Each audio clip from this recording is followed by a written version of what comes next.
우리 김인조 전사님이 내일 아기를 봐요. 원래는 11일 날이 출산일인데 아이가 커서 내일 유도분만을 한다고 합니다. 그래서 내일 우리 최지 사모님 출산 잘 할 수 있도록 여러분들이 기도해 주시기를 바랍니다.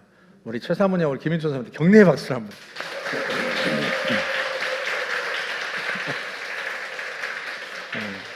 아들인지 딸인지 나왔나? 아, 딸이에요. 아유, 그냥 수지 맞으셨네. 우리 옆에 분 한번 축복합시다. 당신은 주님의 보석입니다.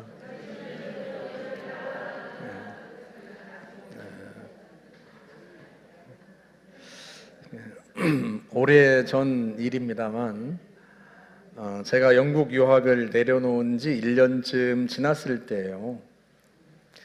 그때는 아내도 매일 아침 이제 갓난아기인 모세를 성도분 집에 맡기고 그리고 교회에 매일 출근해서 사역하던 그런 때였습니다. 하루는 아기를 맡기러 가던 길에 아내가 뜬금없이 이런 말을 해요. 목사님, 어제 기도하는데 하나님이 저에게 네 남편을 위로하여라 하고 말씀하셨어요. 저는 당신이 영국 유학을 내려놓고 그렇게 힘들어한지는 알았지만 지금까지도 힘들어하신 줄은 몰랐습니다. 목사님, 죄송합니다. 저를 용서해 주세요. 그 말을 듣고요, 제가 갑자기 분노가 확 치밀어 올랐습니다. 아내와 말도 하고 싶지 않고요. 그날 종일 아내와 눈도 마주치지 않았어요. 제 부모님이 영국 유학을 반대하고 또 담임 목사님이 더 남아서 사역해달라고 붙잡았을 때도 화가 나지 않았습니다. 그리고 아내가 영국에 못 가겠다고 버틸 때도 사실은 화가 나지 않았어요. 왜냐하면 제가 돈이 없으니까 제 아내가 같이 영국에 가면 자기가 일을 해서 생활비를 충당해야 했거든요. 얼마나 미안해요. 제가 아주 나쁜 놈은 아니거든요.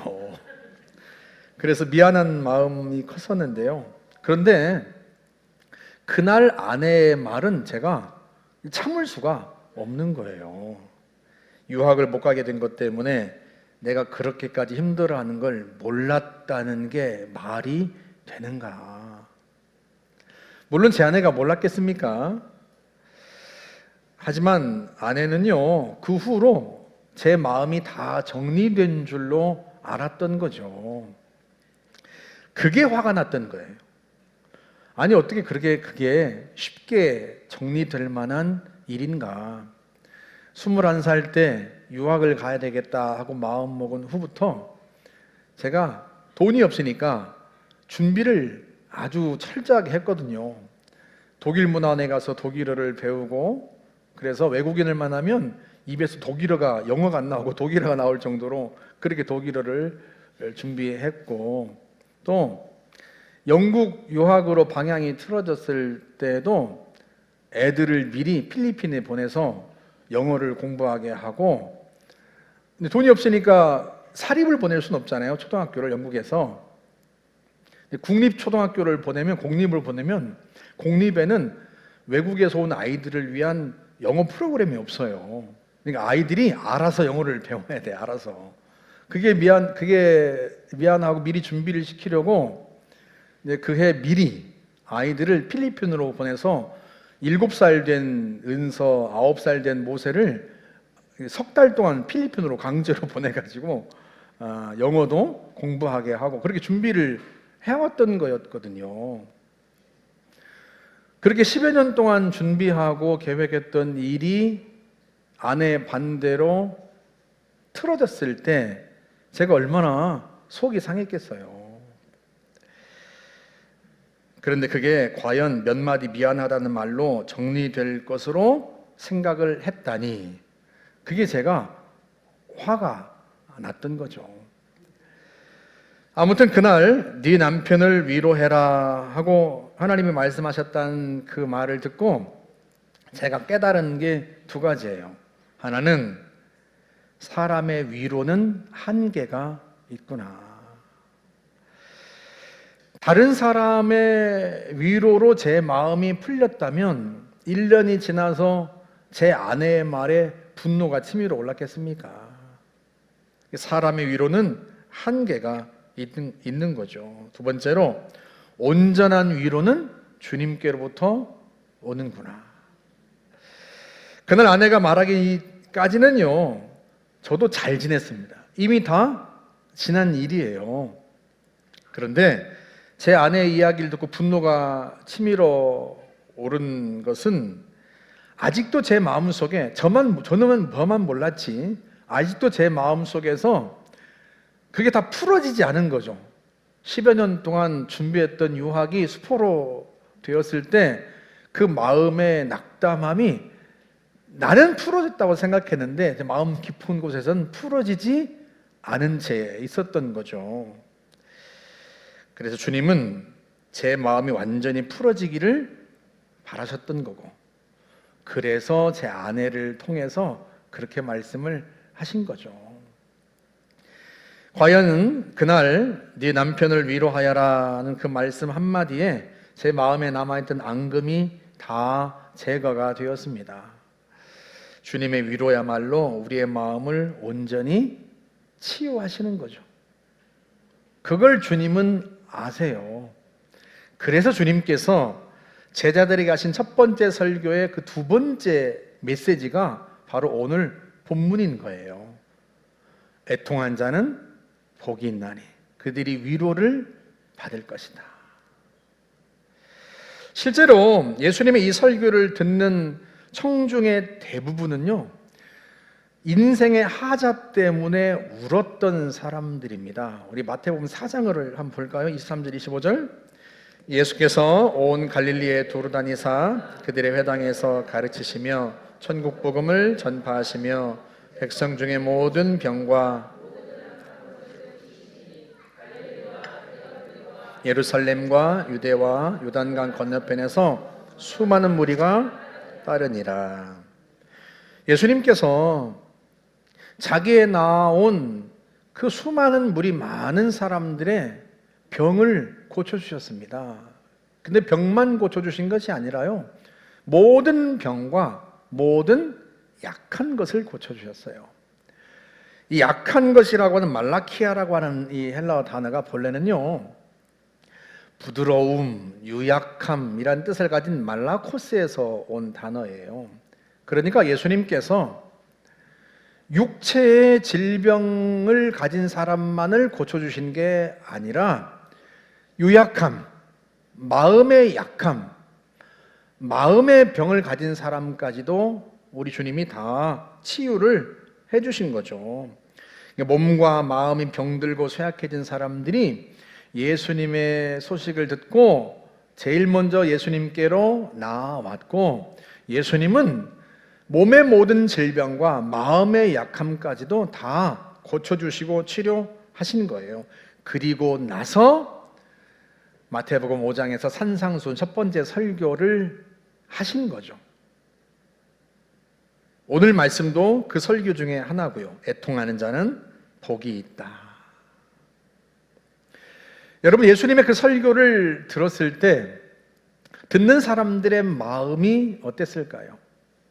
애통하는 자는 복이 있다, 그들이 위로를 받을 것이다, 이 말씀을 듣고 언제, 어떻게 위로하시나 하고 질문을 했을까요? 아닐 거예요. 아마도 그들은 눈물이 났을 거예요.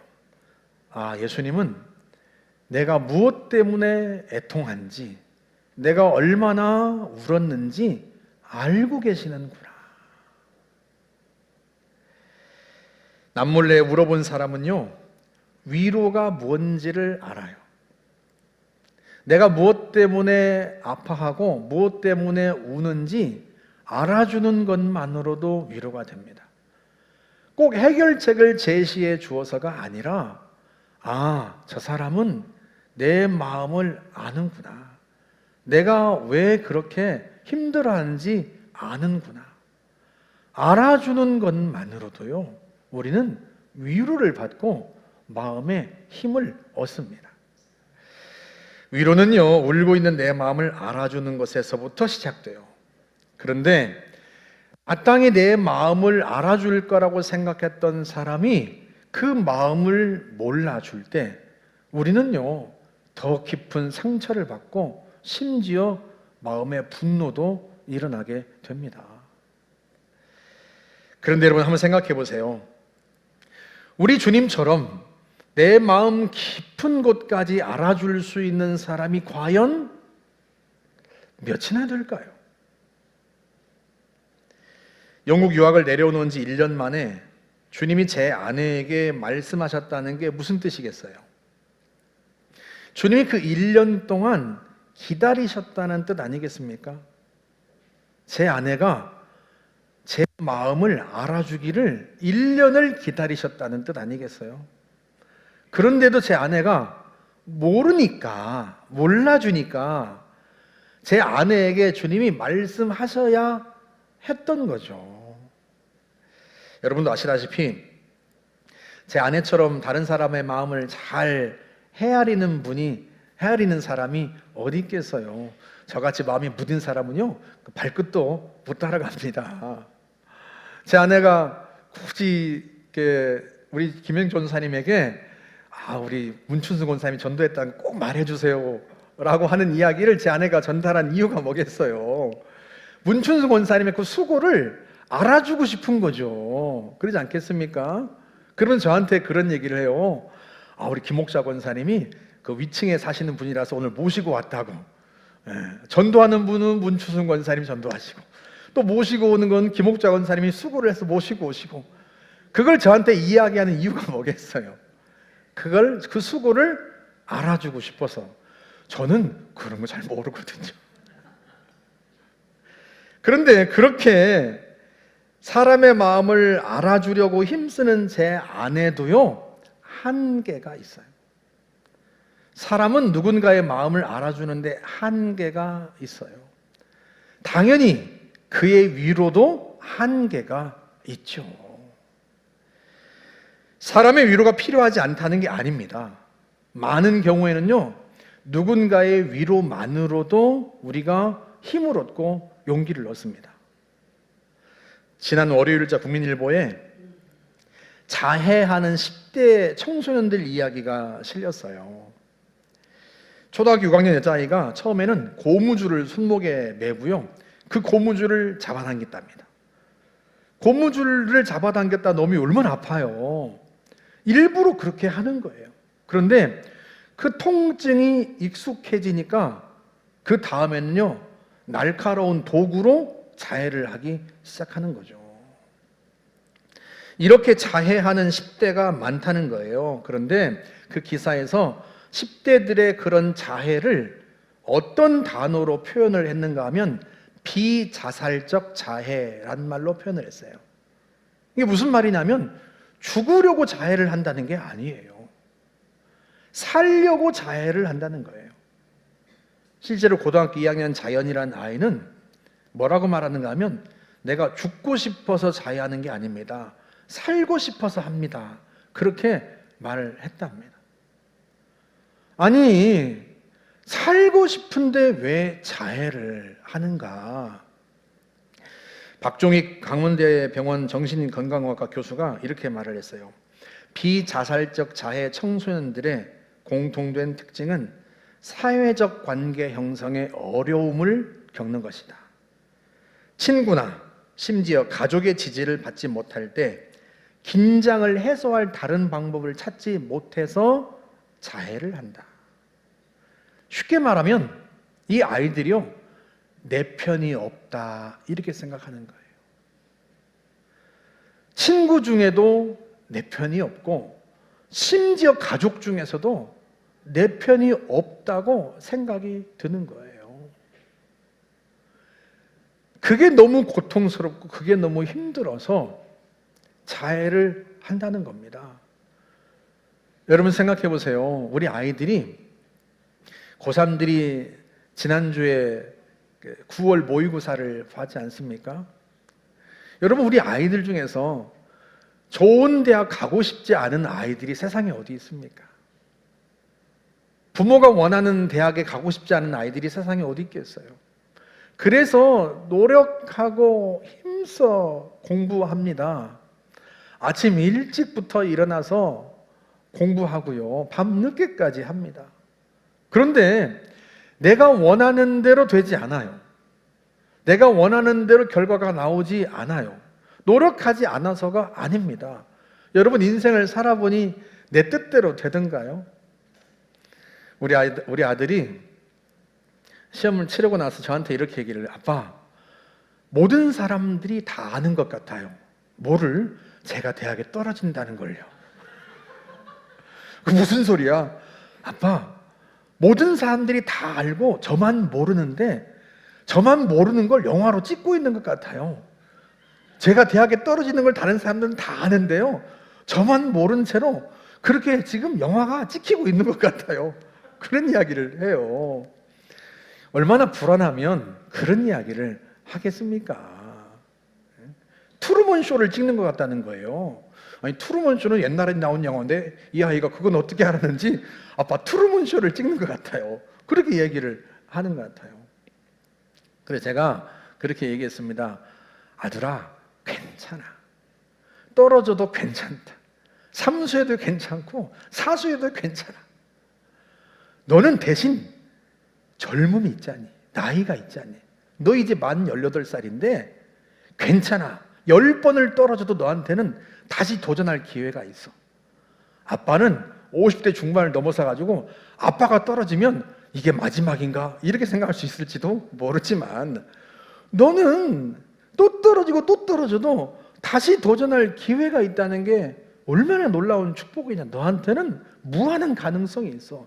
네 나이 자체가 축복이다. 그러니 염려하지 마라. 네가 떨어진다고 해서 아무도 너를 탓할 사람 없고 나도 언제나 네 편이니까 걱정하지 마. 왜 아이들이 긴장합니까? 왜 아이들이 긴장하려고 굳이 자기 몸을 해치기까지 하겠어요? 노력해도 안 될 때가 있어요. 그런 마음이 부모한테 미안하고 옆에 있는 사람들한테 미안한데 그때 그 마음을 알아주는 사람이 없다고, 자기 편이 없다고 느끼니까 그게 너무 낙담이 되는 거죠. 하지만 누군가 꼭 해결책을 제시해주지 않아도 그 마음을 알아주는 사람이 한 사람이라도 내 곁에 있다면 여러분, 우리 아이들이 또 우리가 다시 용기를 낼 수 있고 다시 힘을 낼 수 있지 않겠습니까? 하나님이 우리 곁에 우리를 위로할 수 있는 사람들을 주신 것, 그게 놀라운 축복이에요. 우리가 그런 사람들 때문에 힘을 얻고요, 다시 용기를 내고요. 우리 아이들도 마찬가지입니다. 사람의 위로도 우리에게는 필요하고 그게 우리에겐 능력이 될 때가 많아요. 그런데 여러분, 안타깝게도 우리가요, 인생을 살아보니까요, 정말 내 편이고 나를 알아주는 사람조차도 위로가 되지 못하는 사건들을 때로는 겪기도 합니다. 그래서 예수님이 말씀하시는 거예요. 애통하는 자는 복이 있나니 그들이 위로를 받을 것이다. 누구로부터 위로를 받는다는 거예요? 심령이 가난한 자는 복이 있나니 천국이 그들의 것이다. 누가 천국을 주신다는 거예요? 하나님께서.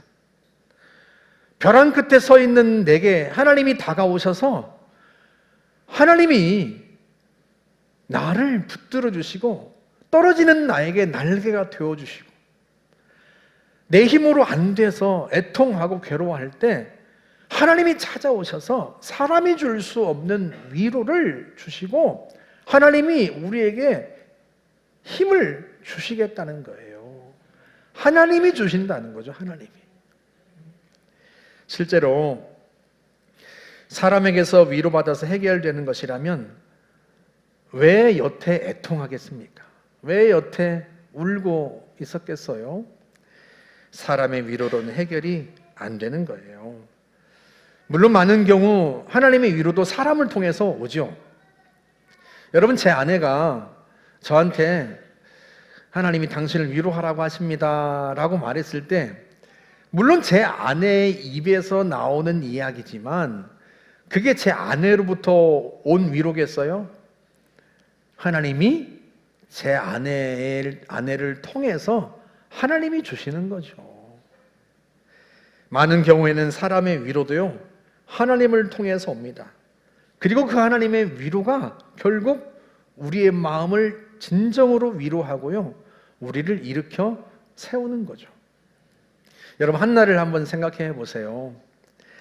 아이를 낳지 못해서 너무나 슬프고 애통했습니다. 남편이 끝내 가문을 잇기 위해서 둘째 부인 브닌나를 맞아들였어요. 그 브닌나가 떡하니 아이를 낳습니다. 그리고는 한나를 멸시합니다. 여러분, 한나가 얼마나 마음이 힘들고 애통했겠어요. 물론 남편이 위로를 했죠. 우리 사무엘상 1장 8절 한번 볼까요? 그의 남편 엘가나가 그에게 이르되 한나여 어찌하여 울며 어찌하여 먹지 아니하며 어찌하여 그대의 마음이 슬프냐, 내가 그대에게 10 아들보다 낫지 아니하냐 하니라. 남편이 내가 10 아들보다 10명의 아들보다 낫지 않소 하고 말할 정도면 얼마나 한나에게 잘해줬겠어요. 그러나 그 남편의 사랑과 위로는 한계가 있어요. 그 남편의 위로가, 사랑이 한나의 애통한 마음을 끝내 풀어주지 못합니다. 그래서 한나가 어디로 가요? 성전으로 갑니다. 우리 사무엘상 1장 10절 한번 보시겠어요? 한나가 마음이 괴로워서 여호와께 기도하고 통곡하며 서원하여 이르되 만군의 여호와여, 만일 주의 여종의 고통을 돌보시고 나를 기억하사 주의 여종을 잊지 아니하시고 주의 여종에게 아들을 주시면. 한나가 기도하다 통곡합니다. 통곡하며 기도합니다. 왜 그래요? 마음이 애통하기 때문에. 10명의 아들보다 나은 남편이 있지만 그 남편의 위로는 한계가 있어요. 자기 마음을 만져주지 못해요.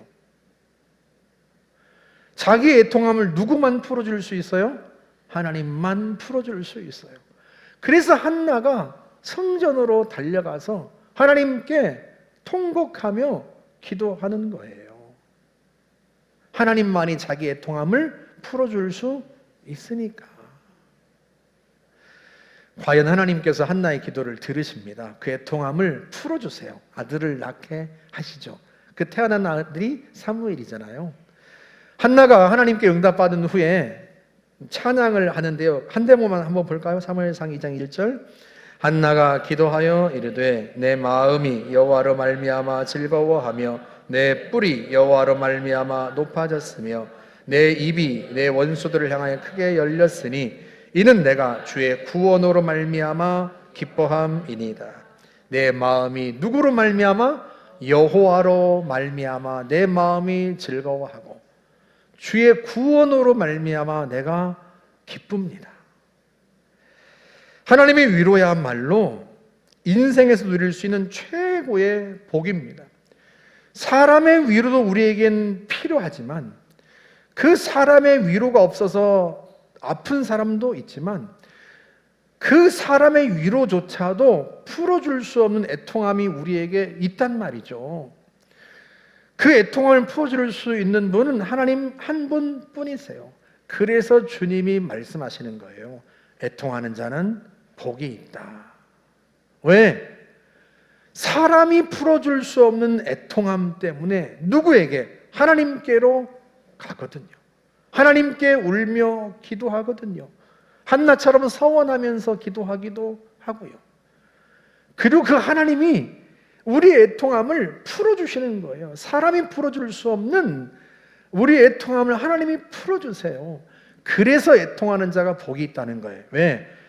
사람으로부터는 올 수 없는 하늘의 위로가 내게 임하고 사람에게서는 맛볼 수 없는 하나님의 위로가 내게 임해서 내게 진정한 기쁨, 참된 행복을 맛볼 수 있게 해주니까요. 그래서 애통하는 자가 복이 있다고 주님이 말씀하시는 거예요. 제가 말씀드렸죠. 제 머릿속에서 맴도는 성경 구절이 있다고. 요한복음 3장 27절, 세례 요한이 제자들에게 했던 말인데요. 만일 하늘에서 주신 바가 아니면 사람이 아무것도 받을 수 없다. 그렇죠. 우리 인생을 살아보니까 그러지 않습니까? 하나님이 주시지 않으면 우리가 무슨 수로 받겠어요? 노력한다고 받습니까? 우리가 힘쓴다고 원하는 일들이 이루어집니까? 하늘에서 주시지 않으면, 하나님이 주시지 않으면 우리가 받을 수 없죠. 세례 요한은 그걸 알았기 때문에 제자들에게 이야기한 거예요. 그런데요, 예수님께서 그 다음 단계의 말씀을 친히 하십니다. 우리 마태복음 7장 7절 한번 볼까요?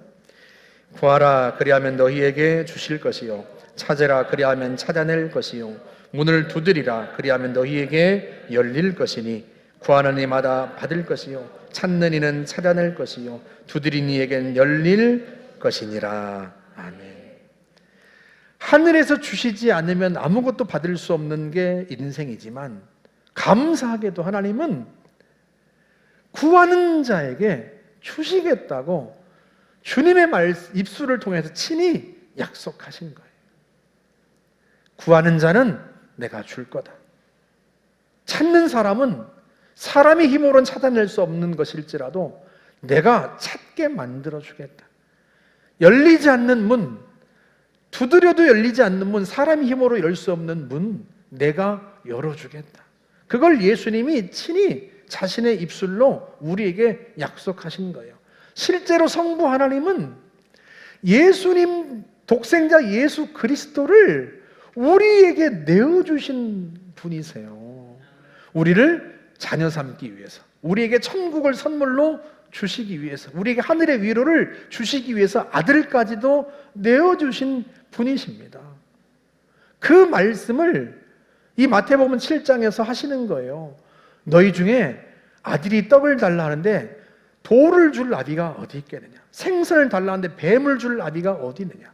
너희가 악할지라도 자녀에게는 좋은 거를 줄 아는데 하물며 하늘에 계신 너희 아버지께서 구하는 자에게 좋은 것을 주시지 않겠느냐?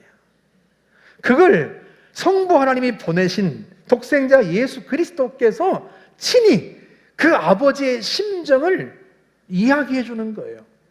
그러니 너희 하늘 아버지는 독생자인 나까지도 너희를 구원하기 위하여 이 땅에 육신을 입혀 내려보냈으니 그 하늘 아버지께 구하여라. 그러면 너희가 얻게 될 것이다. 그 하늘 아버지께 찾아달라고 애통하며 부르짖어라. 그러면 사람의 힘으로는 찾을 수 없는 것 찾게 만들어주고, 사람의 힘으로는 열 수 없는 문 너희 하늘 아버지가 열어주실 것이다. 주님이 친히 말씀하시는 거죠. 물론 무엇을 구할지는 우리의 선택이죠. 그래서 한번 여러분에게 묻고 싶어요. 여러분은 무엇을 구하고 싶으세요? 하나님께서 오늘 이 자리에서 여러분에게 네가 구하는 것은 무엇이냐? 너에게 열어주기를 원하는 문은 어떤 문이냐 하고 물으신다면 여러분은 뭐라고 대답하고 싶으세요? 제가 이게 제 마음대로 몸을 움직일 수 없게 되고 나서 이게 뼈저리게 느낀 것은요, 건강이 얼마나 중요한가 하는 거예요. 선배 목사님들이 목회에서 제일 중요한 건 건강이다 할 때마다 제가 뭐 맨날 몸 챙기고 어떻게 목회하나, 그냥 온 몸에 에너지를 다 쏟아 부어야 목회가 되지, 그렇게 생각을 했거든요. 근데 사고가 나서 제가 제 몸을 마음대로 움직일 수 없게 되니까요, 그 말이 마음 깊이 와닿아요. 이제는 내가 출근해야지 생각하고 언제까지 놀고 쉬고 있으랴 해서 지난 화요일 날 제가 9시 반에 교회에 출근을 했어요. 9시 반에 출근을 해서 성경을 딱 펴고 성경을 읽는데요, 제가 조금 있다가 잠에서 깼어요. 성경을 읽고 머리를 쓰자 금방 잠이 든 거예요. 1시간 동안 존 거예요. 1시간 동안. 그리고 나서 아유, 안 되겠다, 도저히. 그리고 다시 이제 집으로 들어갔습니다. 집에 저희 아파트가 지금 엘리베이터 교체를 하고 있거든요. 11층까지 올라간 거예요, 걸어서. 올라가고 나서 보니까 시계를 책상 위에 놓고 온 거예요. 그래가지고 아유, 그 시계는 또 가져와야지 하고 내려왔지 않습니까? 사무실에 왔는데요, 내려오고 사무실에 도착해 시계를 차고 다시 올라갈 걸 생각하니까 아유야, 내려온 김에 설교 준비나 좀 하고 가자. 그리고 설교 준비를 또 한 거예요. 설교 준비를 1시간 하고 나니까 점심때 우리 전도팀이 밥을 주더라고요. 밥을 먹고 이제 앉아가지고 있는데 제 아내가 또 그날 전도한 사람 앞에다가 저를 갖다 앉혀놨어요. 남자를 전도해가지고 그분 얘기를 좀 들어주라는 거예요. 제가 그분 이야기를 듣는데요, 정신이 막 혼미해져요. 얼마나 하고 싶은 이야기가 많은지 1시간 반 동안을 이야기하시는데 제가 또 뭐 졸 수는 없잖아요. 그분 앞에서 목사라고 나를 앉혀놨는데 정신을 바짝 차리고 눈에 힘을 주고 그분 이야기를 1시간 반 동안 듣는데요, 막 제가 나중에는 이게 몸이 감당이 안 되는 거예요. 그래서 제가 요즘에 더 그런 생각을 합니다. 할 일은 많고 이루어야 할 비전과 소명은 있는데 내가 원하는 만큼 그 일을 위해 전력하지 못하는 때, 이게 그럴 때 사람들이 얼마나 낙담을 할까.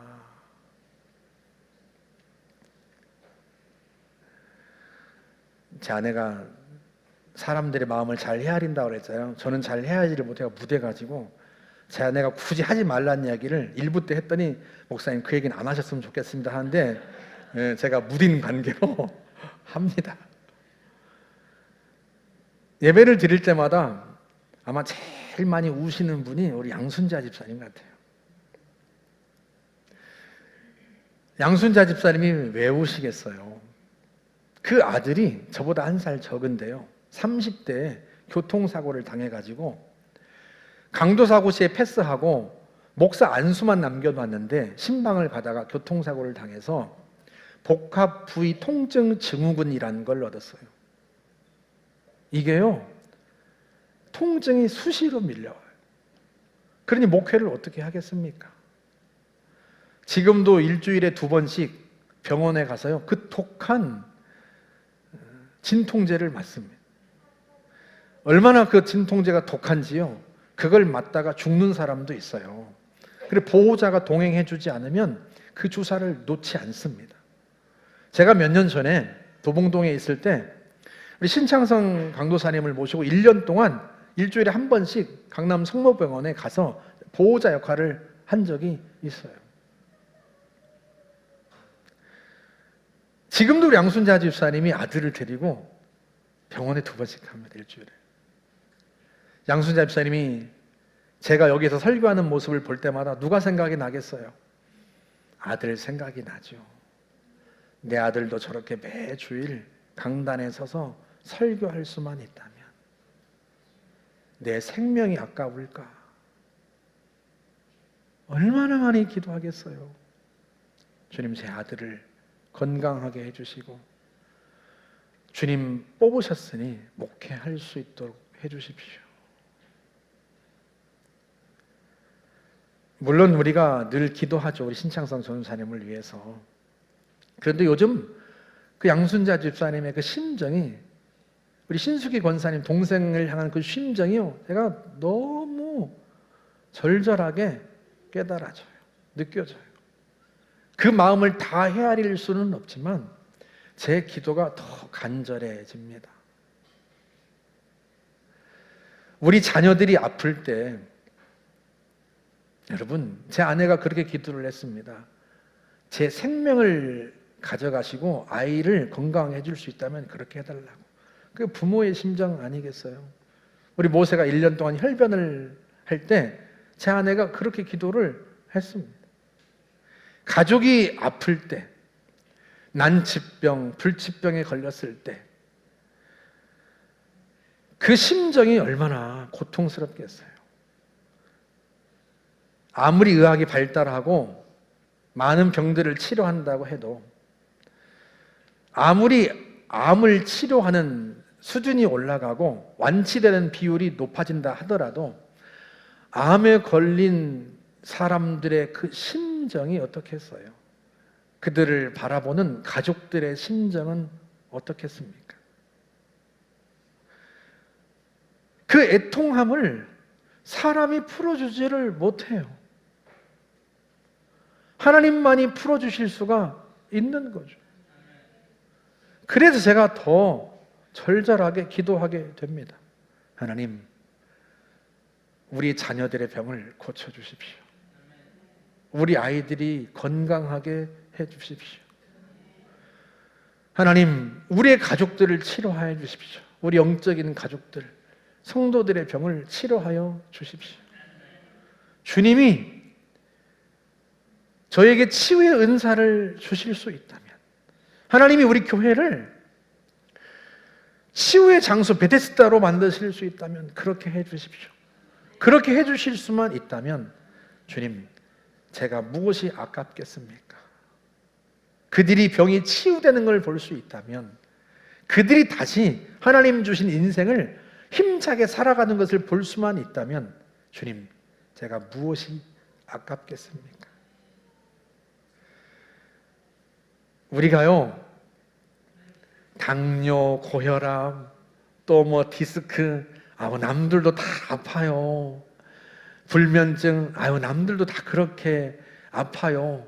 그렇게 말은 하지만요, 그것 때문에 하나님 우리에게 맡겨주신 사명을 전력하지 못할 때가 얼마나 많아요. 그게 얼마나 속상하겠습니까?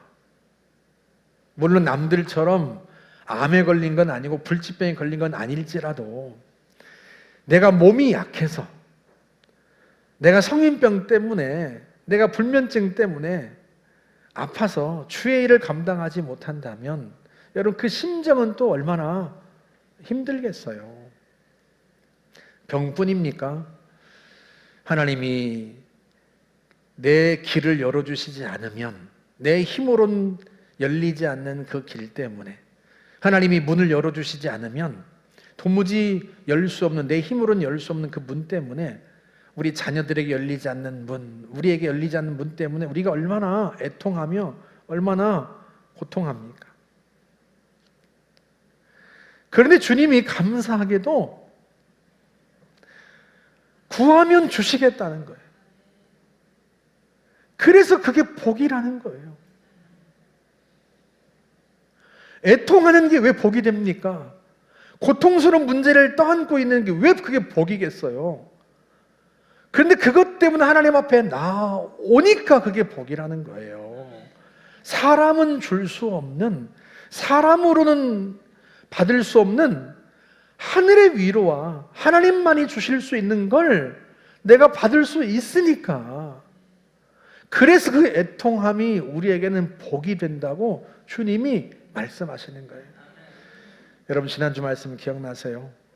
한비아 씨가 했던 그 시기, 인용했던 시기 기억나십니까?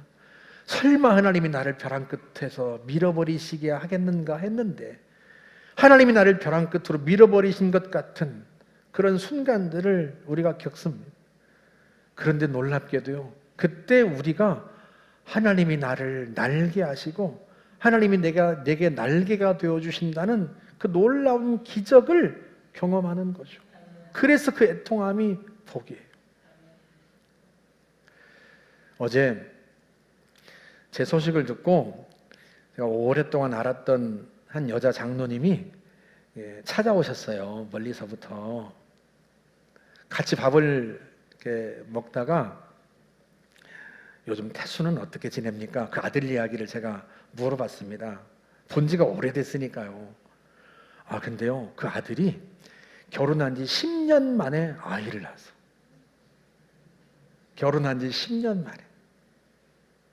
10년이면 그 닫혔던 태문이 열리기를 기도하다가도 포기할 만한 횟수예요. 근데 이 장로님이요, 집이 평택이신데 금요일 날 금요 기도회에 참석하려고 평택에서부터 서울로 옵니다. 금요 기도회에서 열심히 기도를 하고 교회에서 중보기도실에서 주무세요. 그 토요일 날도 기도하고 교회에서 주무시고 주일날 예배 드리고 나서 평택으로 내려갑니다. 젊을 때부터도 이분이 40대에 제가 이분을 만났는데요, 그때부터도 날마다 그렇게 기도하기를 힘쓰던 분이었어요. 근데 그 아들이 결혼했는데 아이를 낳지 못해요. 10년 만에 아이를 낳았어요. 기적이죠. 사람은 열 수 없는 그 태의 문을 하나님이 열어주신 거예요. 왜? 하나님은 애통하는 자를 위로하시는 분이라는 사실을 알고 그 하나님 앞에 날마다 와서 눈물로 호소하고 기도하니까. 그분이 얼마나 행복하시겠어요? 하나님이 자기를 때 거두어 가신다 해도 섭섭할 거 하나 없고 서운할 거 하나 없지 않겠습니까? 왜? 자신의 마음에 있던 애통한 문제 하나, 그거 주님이 기적처럼 10년 만에 열어주셨으니까요. 사랑하는 여러분, 우리 주님께서요, 우리의 문을 열어주고 싶으세요. 애통하는 것이 복이 있다는 말씀을 우리가 깨닫기를 원하세요. 주님 앞에 우리를 초청하고 계십니다. 여러분, 마태복음 5장 1절부터 4절을 다시 한번 읽어볼까요? 예수께서 무리를 보시고 산에 올라가 앉으시니 제자들이 나아온지라 입을 열어 가르쳐 이르시되 애통하는 자는 복이 있나니 그들이 위로를 받을 것이며. 아멘. 어떤 신학자들은 앞에 나온 이 무리와 뒤에 따라 나온 제자들이 다른 사람일 거라고 해석하는 사람도 있어요. 그런데 제가요, 그분들은 애통한 게 뭔지 진짜 모르는 건 아닐까, 그 신학자들은 그런 생각을 종종 합니다. 한번 생각해 보세요. 이 무리는 제가 설교가 길어지나 봐요. 이 무리가 어떤 사람들이에요? 마태복음 4장에서 온갖 병에 걸린 사람들, 모든 병, 모든 약한 것을 가지고 주님께 나왔던 사람들이에요. 그들이 치료를 받은 거예요. 그들이 예수님께서 설교하시는 그 장소에 나온 겁니다. 그리고 그들이 제자가 된 거예요. 제자가 될 수밖에 없죠. 왜? 하늘의 위로를 맛봤기 때문에요. 세상의 위로를 더 이상 욕심내지 않아요. 세상의 위로는 얻을 수 없는 걸 하나님께로부터 얻었기 때문에요. 그 감격과 기쁨을 알기 때문에. 그래서 제자가 됩니다. 그리고 그 하늘의 위로를 전파하는 자가 되는 거죠. 그래서 주님이 우리의 애통함을 풀어주시는 거예요. 그 이유가 바로 그것 때문에.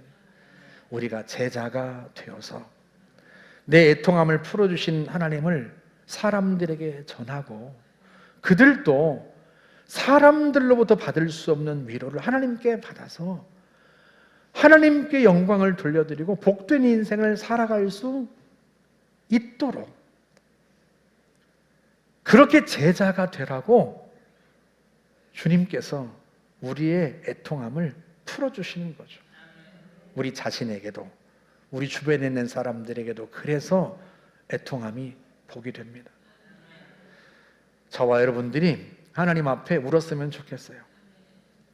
사람들 앞에서 울 때도 있지만 사람들 앞에서 우는 것만으로 그치지 말고 하나님께 나아와서 하나님 앞에 애통한 마음을 내어놓고 하늘의 위로를 경험하면 하나님께서 우리를 통해서 많은 사람들을 살리고 세우시고 하나님의 나라를 세우실 거예요. 그 일이 저와 여러분들 속에서 일어날 수 있기를 주님의 이름으로 축복합니다. 우리 같이 한번 찬양하고 한번 기도합시다. 하나님의 사랑을 사모하는 자, 같이 한번 찬양하고 기도하는데요. 우리 양순자 입사, 우리 양순자 입사 격려하는 박수를 한번 합시다. 우리 찬양하고 한번 기도합시다. 주님, 저의 병을 치료해 주십시오. 우리의 자녀들의 병을 치료해 주십시오.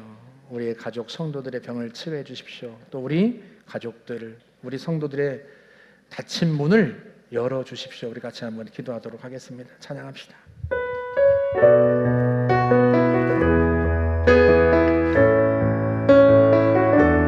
하나님의 사랑을 사모하는 자, 하나님의 평안을 바라보는 자, 너의 모든 창조하신 우리 주님이 너를 얼마나 사랑하시는지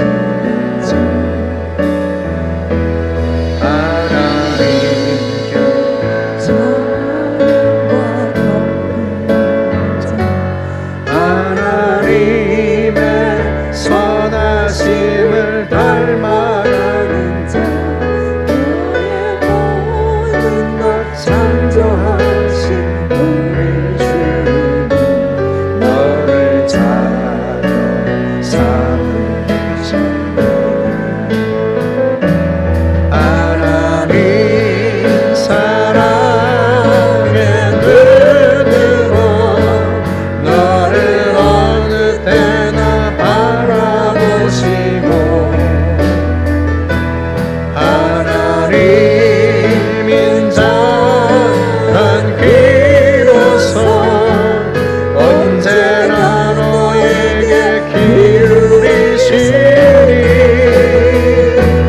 어두움에 밝은 빛을 비춰주시고 너의 작은 신음에 응답하시니 너는 어느 곳에 있든지 주를 향하고 주만 바라볼지라. 하나님 사랑의 눈으로 하나님 사랑의 눈으로 너를 어느 때나 바라보시고 하나님 인자한 귀로서 언제나 너에게 기울이시니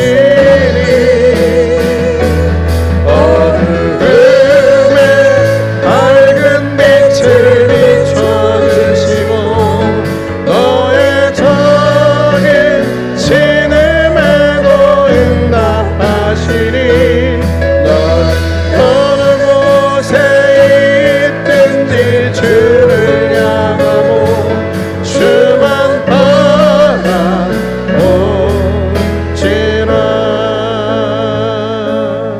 이 시간 기도하는데요, 하나님은 모든 난치병, 불치병 다 치유하시는 분이십니다. 하나님께는 불가능한 일이 없습니다. 여러분의 아픈 부위에 손을 얹고 기도하십시오. 여러분의 자녀가 병을 앓고 있다면 자녀들이 아픈 곳에 손을 얹으시고, 마음의 병을 앓고 있는 분들이 있다면 가슴에 손을 얹으시고, 병이 중증이 아니더라도 여러분의 아픈 곳에 손을 얹고 우리 기도합시다. 자녀가 태문이 열리기를 바라는 사람들은 또 가슴에 손을 얹고 기도하시고, 자녀들의 앞길을 열어주시기를 기도한다면 역시 가슴에 손을 얹고 기도합시다. 하나님은 우리를 치료하시고 구하는 것을 주시고 찾는 것을 찾게 하시고 문을 열어주시는 분이니 그 하나님 앞에 약속을 믿고 우리가 이 시간 전심으로 함께 같이 한번 기도하겠습니다. 자비로우신 하나님 아버지, 우리가 애통하며 기도합니다. 눈물로 기도합니다. 하나님 아버지, 사람의 힘으로는 풀어줄 수 없는 문제들이 있습니다.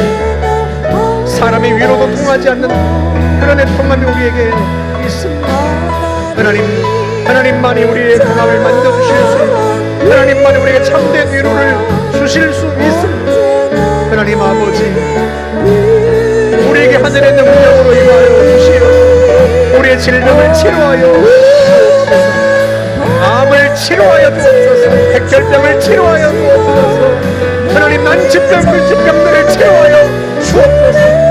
하나님 아버지, 우리의 뼈마디와 관절, 골수를 주의 손으로 만져주시고, 심장과 간과 뼈를 만져주시고, 하나님 갑상선을 주님의 손으로 만져주시기를 바랍니다. 피 묻은 손으로 안수하여 주옵소서. 하나님 아버지, 우리 혈관 속에 예수의 피가 흐르게 하여 주옵시고, 주 예수의 피로 우리를 덮어주시고, 모든 질병과 저주를 끊어버리신 주님의 보혈로 우리를 덮어주시기를 바라고 원합니다. 하나님 아버지, 우리를 강건하게 하여 주옵소서. 하나님, 우리의 자녀들을 강건하게 하여 주옵소서.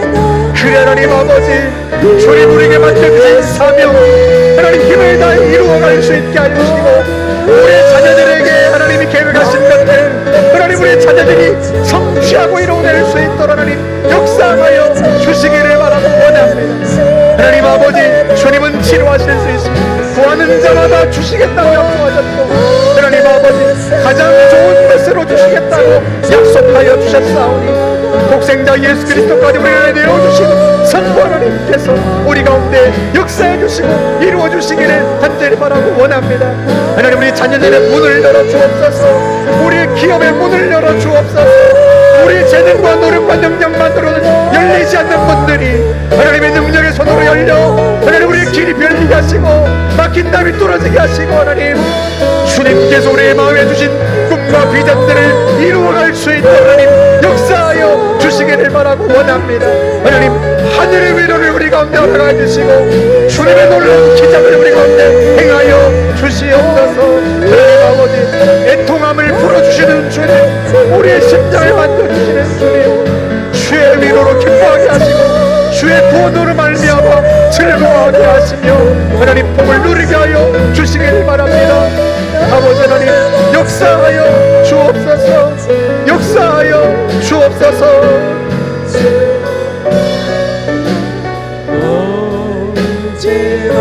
하나님 사랑의 눈으로, 하나님 사랑의 눈으로 나를 어느새 바라보시고, 하나님 인자한 귀로서 언제나 너에게 기울이시니, 어두움에 밝은 빛을 비춰주시고, 너의 작은 신음에도 응답하시니, 어느 곳에 있든지 주를 향하고 주만 바라올지라. 주만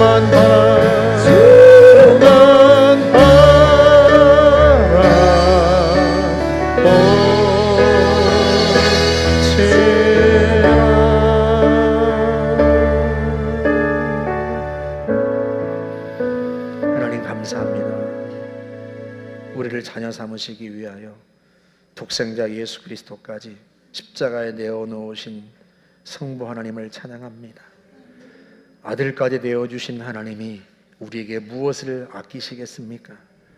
그래서 우리 주님이 친히 구하라 그러면 너희에게 주실 것이요, 찾으라 그러면 찾아낼 것이요, 두드리라 그러면 문이 열릴 것이다 약속하여 주시니 감사합니다. 우리를 치료하여 주시니 감사합니다. 우리를 온전케 하여 주시니 감사합니다. 하나님, 우리 인생에서 하나님의 영광을 드러내고 하나님 우리에게 계획하신 모든 바들을 성취해낼 수 있도록 하나님 역사하여 주옵소서. 이 시간 나사렛 예수의 이름으로 명령하노니 더러운 질병의 세력들은 사랑하는 성도들에게서 떠나갈지어다. 예수의 이름으로 모든 질병들은 떠나갈지어다. 백혈병은 치료되고 암세포들은 소멸되며 우리 자녀들은 강건하게 회복될지어다. 전능하신 주님, 우리의 길을 열어주시기를 바랍니다. 닫힌 문을 열어주시고 막힌 담을 뚫어주시기를 바랍니다. 나사렛 예수의 이름으로 막힌 담은 뚫릴지어다. 길은 열릴지어다. 문은 열릴지어다. 하나님 아버지, 살아있는 성도들을 강건하게 하시고 자녀들을 온전하게 하시며 길을 여시고 하나님 역사하여 주옵소서. 다시 한번 나사렛 예수의 이름으로 명령하고 선포하노니 모든 질병의 세력들은 떠나갈지어다. 불면증은 치료되고 당뇨와 고혈압은 치료되고 고지혈증은 치료될지어다. 예수의 이름으로 갑상선은 온전하게 치료될지어다. 전능하신 아버지, 우리의 애통함을 풀어주시고 우리의 질병을 주님이 치료해 주시니 감사합니다. 평생의 하나님의 영광을 높여드리며 애통하며 오는 많은 사람들에게 살아계신 하나님의 위로를 증거할 수 있도록 하나님 우리의 간증을 넘치게 채워 주시옵소서. 축복하여 주옵소서. 감사드립니다. 예수님의 이름으로 기도하옵나이다. 아멘. 우리 하나님 앞에 영광의 박수를 한번 올려드리십시오.